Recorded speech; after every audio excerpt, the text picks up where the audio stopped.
The International Space Station is the last space station the government will own and operate, which means what comes next is commercial. Welcome to the Space Angels podcast, episode number 2, Reimagining Space Stations. I'm your host, Chad Anderson, CEO of Space Angels, the world's leading source of capital for early-stage space ventures. The purpose of this podcast is to provide angel investors and other stakeholders with the context and information necessary to understand the opportunities and risks inherent in what we like to call the entrepreneurial space sector. In this episode, we'll be discussing commercial space stations and how they'll help actualize a future where millions of people live and work in space. And if this seems like a flight of fancy, consider this. Jeff Bezos, one of the most successful entrepreneurs in the history of our planet, is selling $1 billion of his Amazon stock every year in order to fund his space company Blue Origin, which will play a material role in making the widespread utilization of commercial space stations a reality. When you stop to think about it, this is a really big deal and an indicator that investing in space is a winning proposition. Space is a large and growing global market today, with over $320 billion in government spending and commercial revenue each year. And with 75% of that market, commercial companies are playing an increasingly more prominent role in this traditionally government-led sector. A couple of years ago, NASA held a workshop on the commercialization of low Earth orbit. The goal of the workshop was to start a dialogue about creating a thriving commercial marketplace in low Earth orbit over the next decade. Through innovative new public-private partnerships, NASA's purchasing cargo transportation from a handful of companies now, and will begin purchasing crewed launch from companies like SpaceX and Boeing next year. This will be the first time American launch vehicles take astronauts to orbit since the shuttle was retired in 2011. And by the 2020s, near the planned end of life of the International Space Station, NASA's intention is to transition low Earth orbit from a domain that's primarily government-led to one that is led by the private sector. This creates an opportunity, not only for commercial space ventures to supply the space stations that will fill the void, but it will also provide an incredible opportunity for angel investors to participate in what will inevitably be astronomical growth in this market. That's why I'm confident that you're going to be fascinated by our interview today with Jeff Manber, who's CEO of NanoRacks. NanoRacks is the world's first commercial space station company, and as CEO, Jeff is one of the most influential people driving the sector forward today. Back in the 80s, Jeff was a journalist writing for the New York Times, and the space industry at the time was the space shuttle. Cost $1.5 billion, $100,000 per pound to get to orbit. It was all government. And, a couple of defense contractors building some things for NASA. And that was the space sector. And he went from that role in a couple of decades to being one of the most influential leaders in the entrepreneurial space sector. His journey has really shown the opportunity in the space sector. I mean, he came in and transitioned from that career into basically now the world's leading provider of commercial space station services.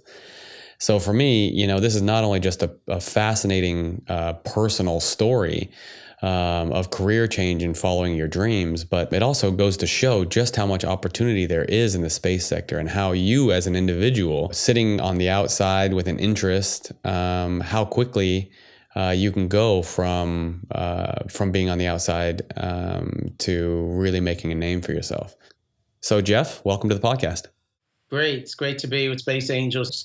Thanks. So Jeff, when I talk about recent developments in the space sector, I usually like to point to 2009 as a key turning point, the year that SpaceX successfully launched their first commercial payload. But that wasn't an isolated event. And in fact, you and NanoRacks have played a key role in laying the foundation for the sector that we're seeing today.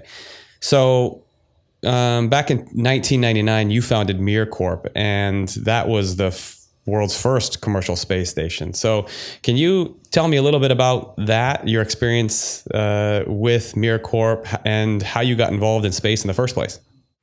It's a funny thing, Chad, but a lot of folks in our industry focus on the launch vehicles. And for me, it's the destination. And it's always been the destination. The goal for me is to make space just another place to do business. And for that, you need commercial real estate. So in the 90s, I used to joke that if you wanted to work with the capitalists in space, you'd have to work with the Russians. And if you wanted to work with the socialists, you'd work with NASA. And that was the situation in the 90s. And I'm very proud today that it's not the situation today. America has returned to its rightful place as leading in all markets, including that of commercial space. But at the end of the 90s, the Russian government wanted to bring down the Russian space station Mir. And I've always been passionate that you simply do not throw away hardware that's in space. And so a group of us got together and we raised considerable capital and we leased the Russian space station Mir. And also at the time, the Russian government privatized it, so it belonged to a Russian company called Energia.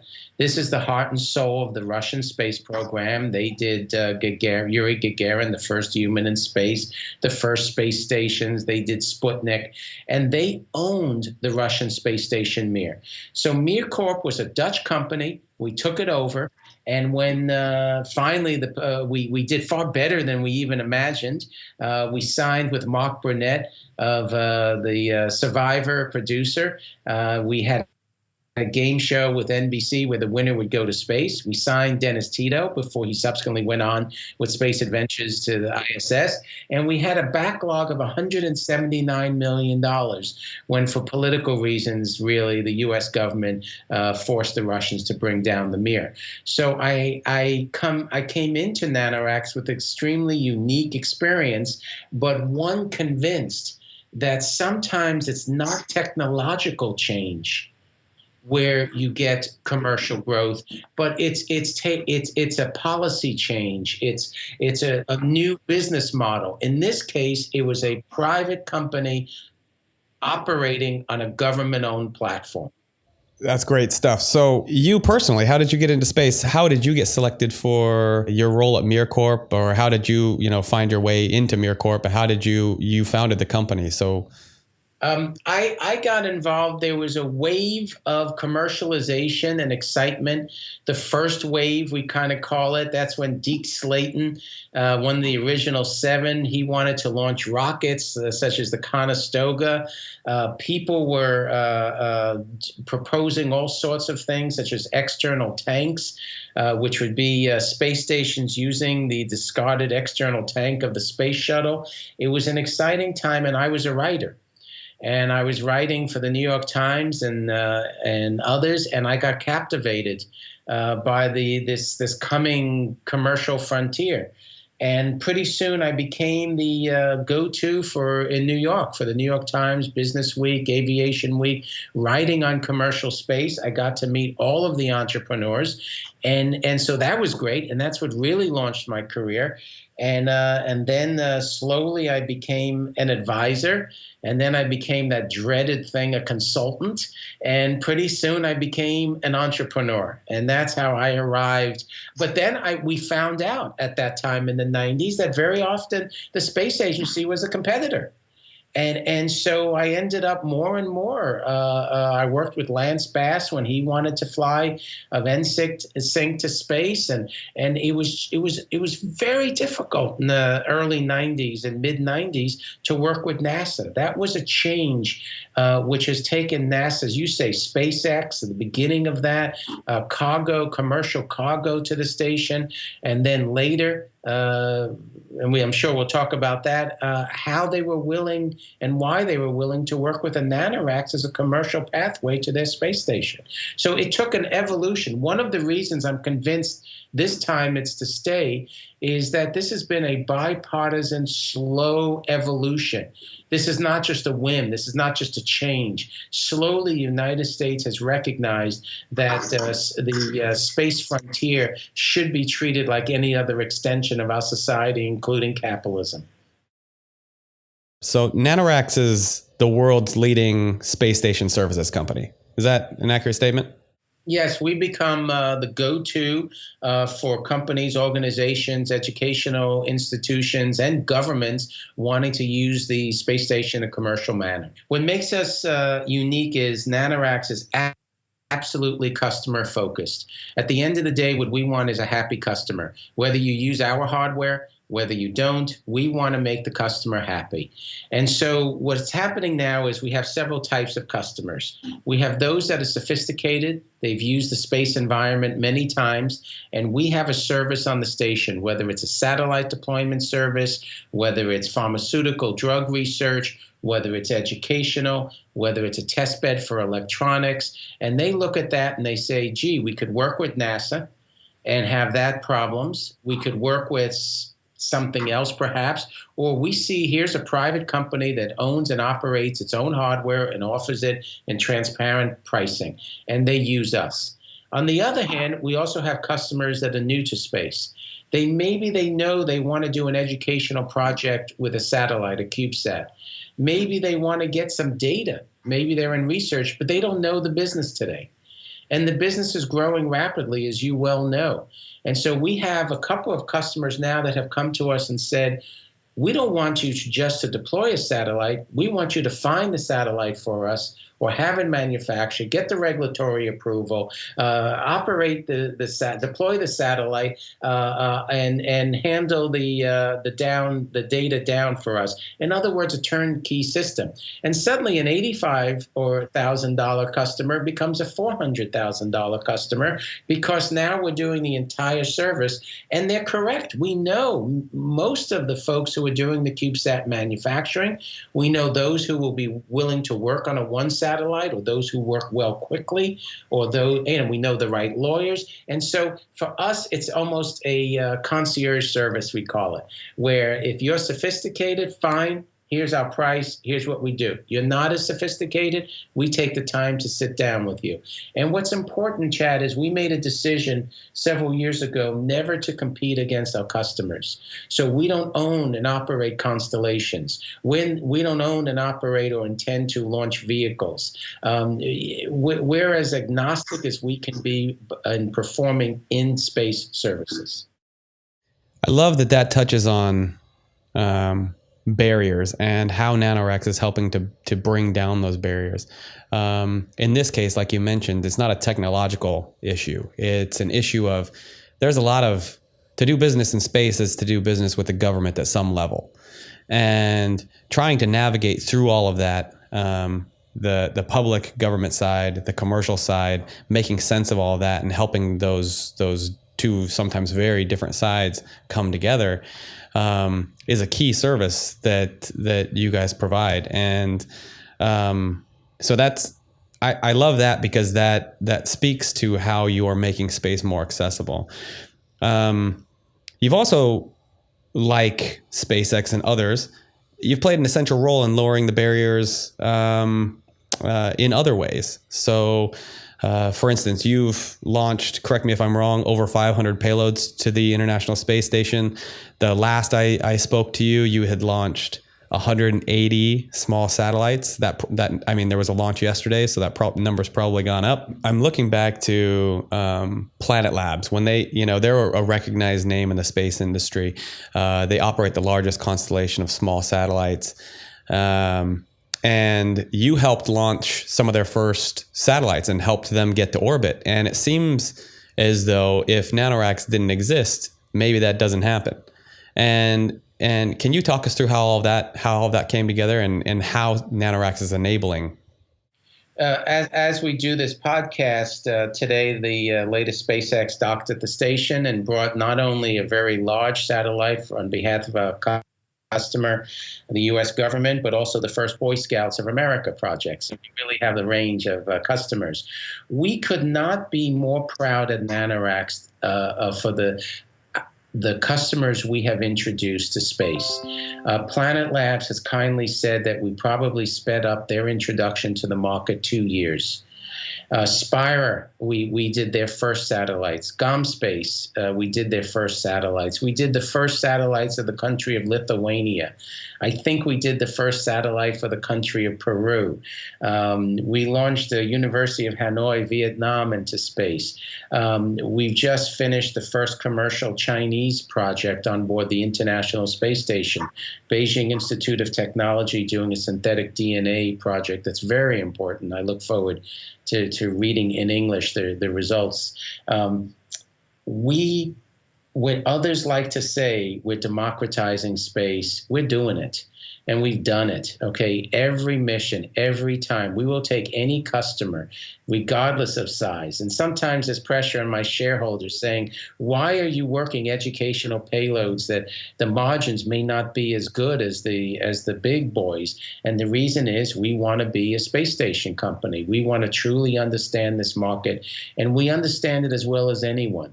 So we could not be happier that we help Planet Labs, we help Spire, we've helped all these organizations, and now we're excited about helping the next generation. Love it. Can you tell us a little bit about where you see the market going? Well, where's the market now? Where do you see the opportunities, and where do you think it's going? There's a window of opportunity now for the next 5 to 8 years, in my view.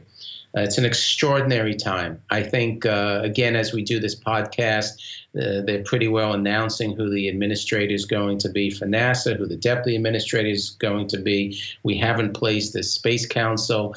So we're seeing the outlines of where this administration is going, and I think it's going to go at a gallop. I think that the next few years are going to be very exciting. What we see finally is a maturation of access to space.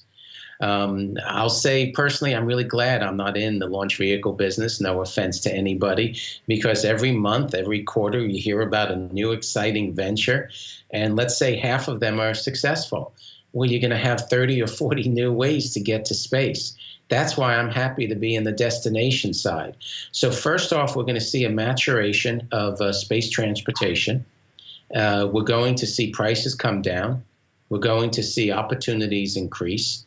That's going to allow a furtherance of new ideas and new business models. You see the United States government pulling out as an operator. You're going to see a huge rush on infrastructure development where NanoRacks wants to be. And you're going to see services, an extraordinary need for services for all these projects going to space to be handled in a cost-efficient manner. And lastly, I think we're going to see a continued revolution of making life better here on Earth using space assets. And I think we're just at the beginning of how we monitor the environment, ecological, waste management. All these things are going to be better utilized and monitored from space. Our last large new customer was the European Union Commission. They had a project with 30 satellites, all from many nations, all studying different aspects of the upper atmosphere for the environment, an area very difficult to monitor. Is that research or is that commercial?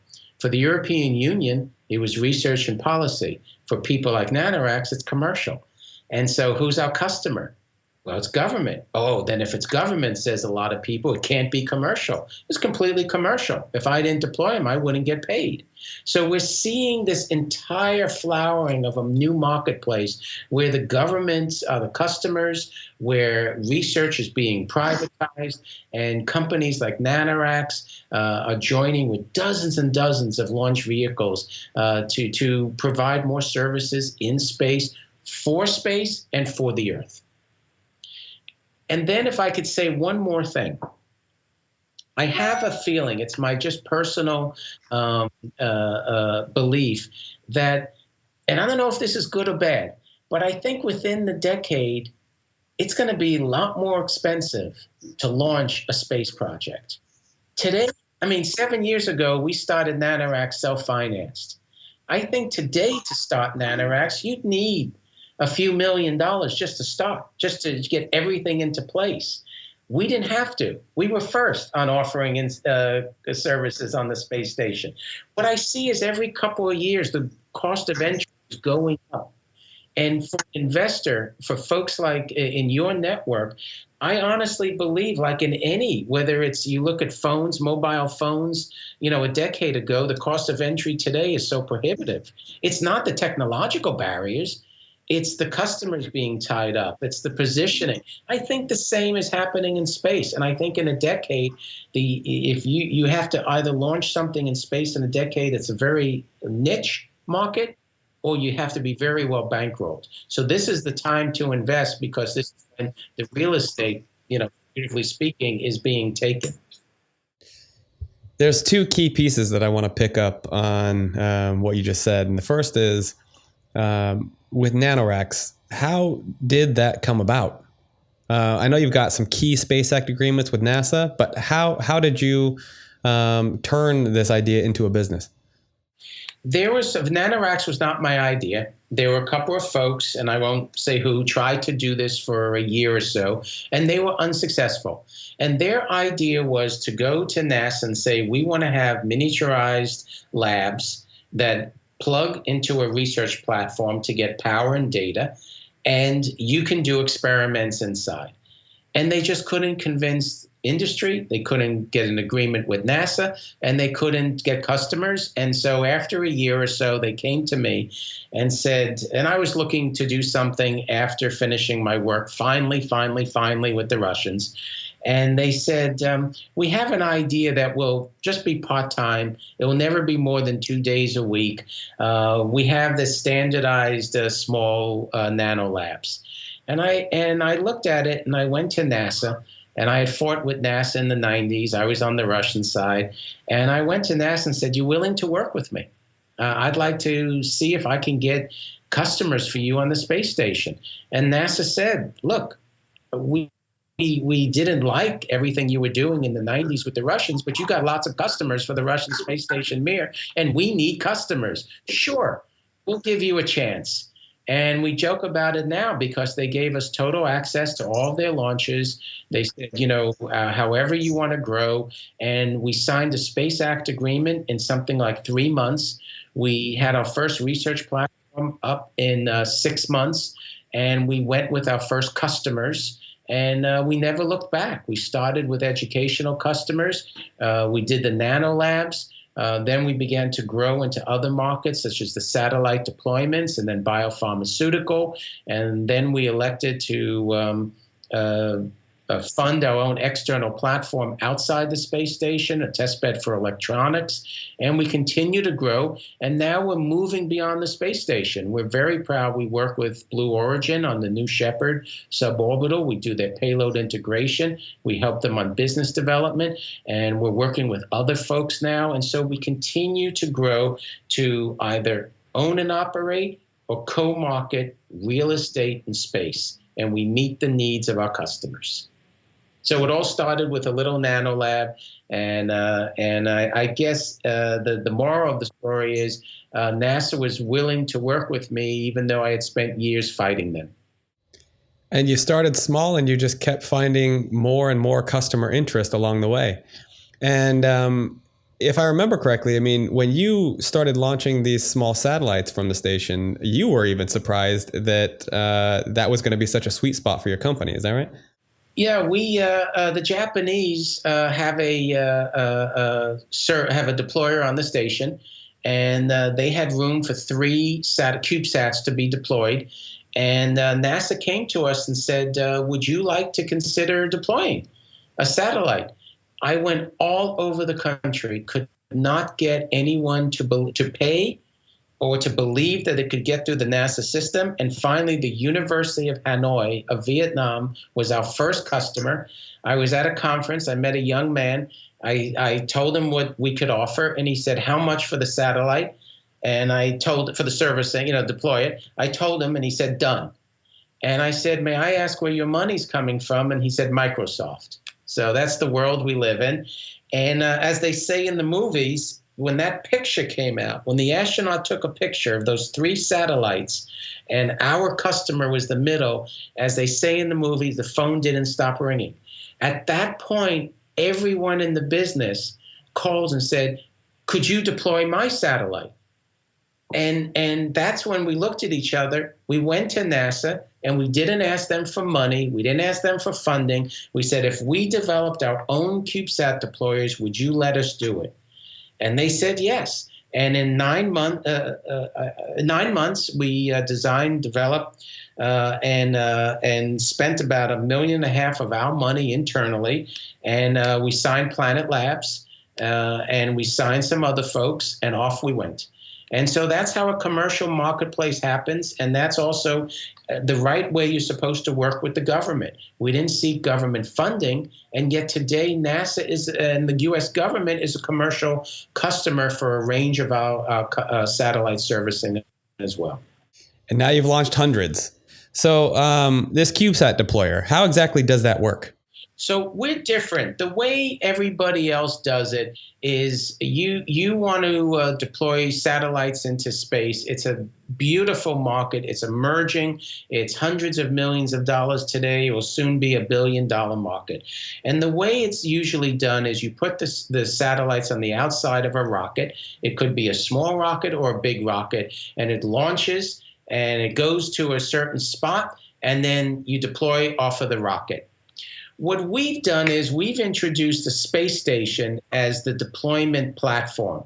So what happens is you ride up inside a cargo ship, which is a lot more gentle, and a lot of our customers have fragile satellites and they like this more. And when it gets to the space station, the astronauts open the door, they take out the cargo, and they take out our deployers. And they load them onto a plate, and they bring it to the Japanese airlock. And at the right time, we deploy them. And so the space station becomes the deployment vehicle. And what's really cool about this is we are finding unique uses that's opening up new markets for us. And for example, we have something called stash and deploy now. Because when you launch on a rocket, well, hello, you deploy 9 minutes after the rocket launches. With us, you can bring it up to space, which is the tough part. We store it on the space station. It can be there for 6 months, 8 months, a year, and you deploy it when necessary. So that's just one example of the way as the market matures, and this is really the first, what's going to be billion-dollar market in space is the satellite components, satellite deployment, satellite manufacture, launch vehicles. We've created this add-on market where you can do new and unique things using the space station. When you were talking about how NanoRacks came about, these Space Act agreements with NASA were critical to that, and it's been critical to a number of other companies as well that are working with NASA, and they provide a framework for commercial companies to work in an efficient way with the government. And you've had a long-term contract with NASA that's been renewed, and you've now got multiple Space Act agreements, and one of them that's very interesting to me and probably a lot of the listeners is this Ixiom project. Can you talk a little bit about that and what that means? A Space Act agreement is just that. It's an agreement between the space agency and a company. So we now have 3 Space Act agreements. Each one is growing in complexity and interest. And one is for our space station business. One is for our commercial airlock, which we call the world's first commercial gateway to space. And we're partnering with Boeing on that. And we have a 3rd Space Act agreement, which is fascinating, which is looking at the reuse of in-space hardware. And where that comes from is the United States has said that the International Space Station is the last space station the government will own and operate, which means what comes next is commercial. And there's a number of companies that want to be commercial providers of what I call real estate in space. And it's really the next generation of space stations. Let me start by saying there will never again be in low Earth orbit, the area closest to Earth, a space station like the International Space Station. It was clearly built by governments for governments. It's huge. It's $100 billion at least in cost. And worst, you never want to put a module where you're doing manufacturing in space with a module where an astronaut's on his bicycle pedaling, because it disturbs the manufacture. So clearly for me, the future is a number of space stations, small, commercially owned. Each one does one job.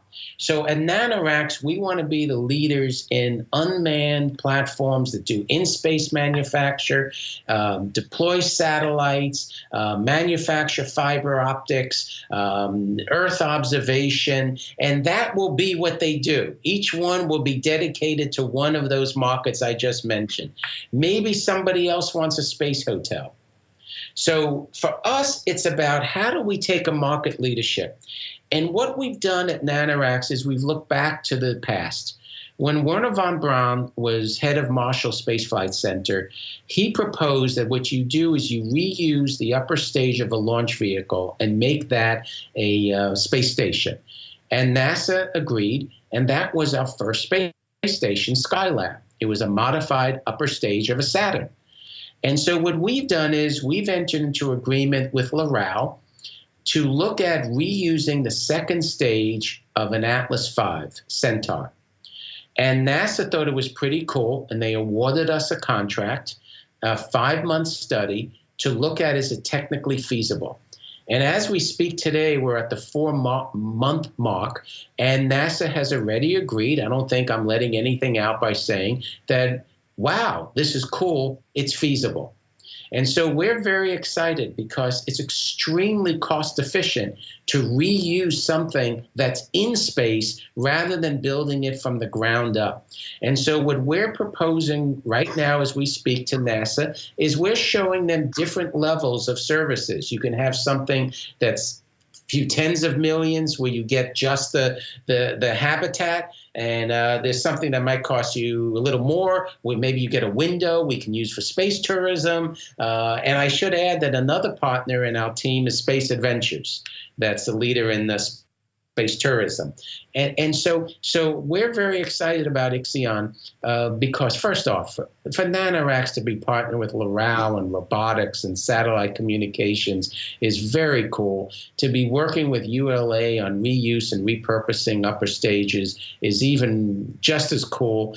And we see the future being to how do you repurpose in-space hardware. That's the scalability to NanoRacks. For years, people said, hey, we love what you do, but you know what? There's an end date to the space station. And I didn't want to propose, oh, I can build today a new module on the ground along with 4 other people, because it just didn't feel right to me. And then we had the idea of let's just go back to the future. And let's do what NASA did in its glory days before it was a jobs program, and let's be as efficient as possible. So we are hoping to emerge as the leader in commercial habitats by reusing in-space hardware. I love it. You got 2 data points. 1, $100+ billion manufacturing project. You taking something that's already there and using it. I mean, from a commercial perspective, it's a no-brainer. Well, we have never been able to get economic incentives from all these regional because we're too cheap. I mean, the last thing we want is to say, oh, it will be 100 jobs. We just don't do it. We spend all our time trying to figure out how to be as economically efficient as possible. Curious what exactly will be reused, right? So for us, it's not about what we're talking about reusing is the shells, that the second stage or cargo ship. For example, you told me this podcast is aimed a lot towards people new to the space business. And when I speak to folks new to our industry, I sometimes say the best way to understand how this industry has been run is to tell you that on the International Space Station, we launch a cargo ship. And the upper stage is filled with cargo, valuable cargo, supplies, research equipment. When it gets to the space station, the astronauts unload it. It has NanoRacks satellites. It has all sorts of things. And then you know what they do? They stuff that perfectly good spacecraft in space with garbage, and they turn it around and they burn it up in the upper atmosphere. That's the mindset that has existed in this industry. To burn up a perfectly good spacecraft worth probably $50 million, it's in space, and you stuff it with garbage. That is not an efficient marketplace. So what we are proposing to reuse, we're talking to the Japanese about reusing their cargo ship after it completes its space station. We're talking about reusing upper stages of launch vehicles. We would bring up the 3D printing. We would bring up the robotics. We would put that inside the vehicle before it launches. It's really about the shell. The two main costs to really look at having commercial habitats, whether your customer is the government or commercial sector, is to have a shell, a habitat, and to launch it in space. If we take control of big shells that are already in space, we're getting real estate at very low cost. So there's a couple of common misconceptions in space, which I find myself making arguments and bringing data against all the time. And I think the NanoRacks is a great example. So perhaps you can help me make this case. But the misconceptions are two things when you're looking to invest, is that space is capital intensive and it takes a really long time to make any money. And you mentioned that you were able to get to where you are today, generating significant revenue, leaders in space station utilization and services, and you did it with just a few million in equity. How have you managed to do that? We were fortunate in that we were first. If we were starting NanoRacks today, the price tag for entry would be far higher. We'd have to move far quicker. We were the only ones doing the commercial utilization of space station. And so we had the opportunity to start small, build it up customer by customer. For us still today, it's not for now about the revenue, it's about taking the market position. And we've self-invested a lot. Our EBITDA would be better today if we, or I don't know if sure, but we show better returns. But we self-invest quite often. We probably take 30% of what we get on the positive cash flow, and we put that back into the business. For the next generation hardware, for new services, new ideas. So for us, it's about investing in the future. It's about making sure we're in the right position in the marketplace, and we want to understand this market. And so that's why we are very happy we have customers ranging from high schools to European Union Commission, because that way we understand the market and the price points. We at Space Angels believe that, and we end all of our blog posts with the belief that now is the most opportune time in history to be investing in this sector. So the question for you is, do you agree with that statement? And if so, why? Without a doubt, this is the most extraordinary investment opportunity that has ever existed for commercial space. I absolutely believe that for angel investors, this is a unique opportunity to invest in commercial space. So it's both the political, the government accepts that they should be a customer. It's technological. We're beginning to understand very well the rocket technology, in-space services. Look, we went to the moon with slide rulers 30, 40, 50 years ago. Today, with what we have, a NanoRacks, with what we do in nanolabs, our customers do, the way we do the satellite deployment, miniaturization, standardization. This is an extraordinary time of infrastructure development. And usually angel investors cannot take part in infrastructure development. I mean, look, how often does an angel investor get to invest in a field where the richest person in the world, Jeff Bezos, is saying the next decade will bring about warehouses and factories. Jobs are going to be created in space for space utilization and making life better on Earth. And yet, at the same time that Jeff Bezos is saying this, and Elon Musk is involved in this, and governments are involved in this, the angel investor has an opportunity to invest. And that's the way I look at it. And so this is a golden opportunity, I think, for the next generation. And having said that, it's extraordinarily beneficial that there's an organization like Space Angels, because this is a complex industry. We speak in acronyms. There's a lot of regulatory. The growth curves are a little different. The issues that we worry about are unique, as is true in every marketplace. And it can seem bewildering if you grew up on science fiction to have to confront what's the reality. And Space Angels is an extraordinarily valuable bridge. What it does is it determines what's real, what's investable. And what I like about what Space Angels is doing is what the name implies. Just as we are seeking at NanoRacks to democratize space and access to space, Space Angels is doing the same thing in the liquidity and the investment front. And so we share the philosophy. We have to end the circle of commercial use of space, and I really appreciate Space Angels' role in that. So Jeff, thanks very much for coming to talk to us today. Very exciting stuff. Happy to be involved with what you guys are doing, and really excited to see where NanoRacks goes next. Great. Well, it's been great to spend the time talking to you today, and look forward to the next few years as well.